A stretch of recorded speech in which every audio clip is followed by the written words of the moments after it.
Hey everybody, this is Vince Miller. Thank you so much, as always, for joining me here. Today we're going to be in John chapter 12. I'm going to read the first two verses, which begin the last week of Jesus' life. So a huge pivot here.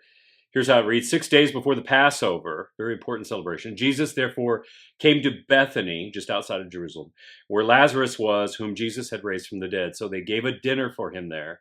Martha served, and Lazarus was one of those reclining at the table. You know, sometimes we read scriptures like this, and of course, we're completely cognizant of what's about to happen to Jesus. But for those gathered at the table at the home of Lazarus, Martha, and Mary, they have not made the connection quite yet. It's not that they're unaware that the religious leaders in the Sanhedrin and Caiaphas are seeking to kill Jesus. I mean, everybody knows that. Jesus himself is fully cognizant of the danger he faces by coming back to Jerusalem.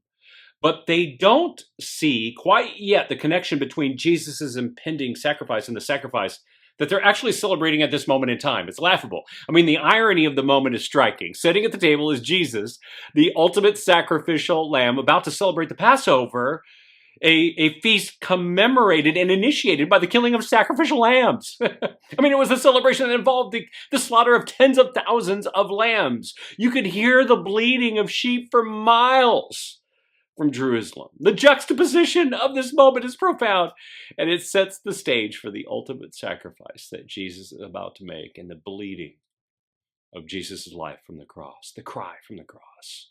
This is but a shadow of that event. And fellas, that is what I love about the Bible. God does stuff like this all the time in the Bible.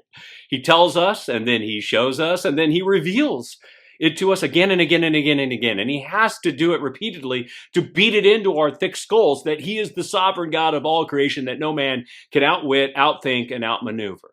I mean, even John, who's telling the story right now, is telling us about it in his book because he didn't see the irony of the moment when it happened. And if you are a true believer in Jesus, you're going to see this work itself out in your life just like this time and time again, if you walk with him long enough, because that's how great our God is. I hope you see this in Jesus today. And if you've ever seen it play out this way in your life, share that in the comments below.